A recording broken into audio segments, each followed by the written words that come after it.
conversations with Dr. Shelley, he turned me on to Dr. Norris, who gave me tapes of conversations that took place in his home.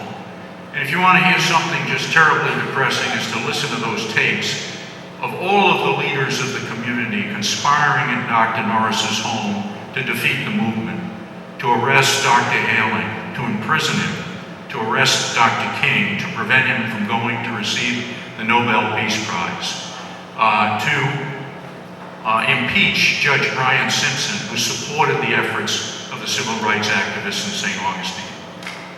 So all of this took place in this period of time, this incredibly difficult period. By 1971, after the movement had been resolved, the Civil Rights Act had been passed, the Voting Rights Act had been passed, the schools had been desegregated. They approached some reporters came back to St. Augustine and approached the leaders of the community about how the community was doing. And I want to quote you about what they said. This was the white leadership in 1971 after the events of the 1960s.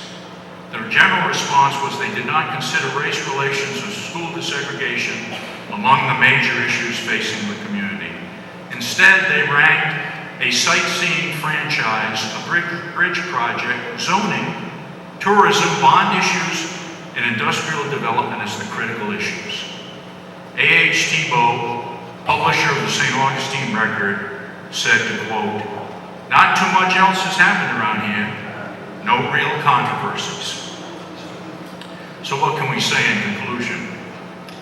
Racial progress occurred in St. Augustine because of the courage of the local black community that had evolved from the early 1960s and demonstrations that Henry Thomas began and that the Reverend Thomas Wright pursued and the Honorable Dr. Hailing continued.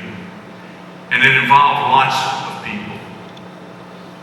It's hard to believe, however, that the movement could have taken quite the form it did in St. Augustine without Dr. Hailing, a man who came from outside the community and saw the community without dark glasses or shades, who understood the dilemma that the community faced and prepared to sacrifice himself, sacrifice the future of his family, the economic well-being of himself and his family, to ensure something for the rest of us.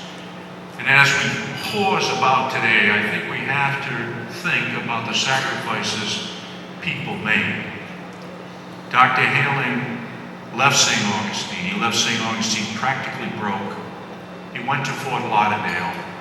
His family, his daughter had almost been killed in her bed. His member of his family had been tyrannized.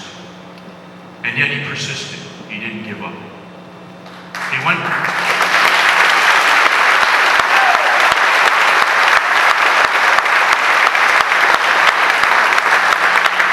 It would take another generation before St. Augustine, all of St. Augustine, would begin to realize what it had lost and what it should have cherished. And in the wake of the events of today, there's clear hope and progress and promise that St. Augustine will embrace its past. It's a wonderful, historic, deeply felt, and important past for the United States of America, and you all helped shape that. Thank you very much.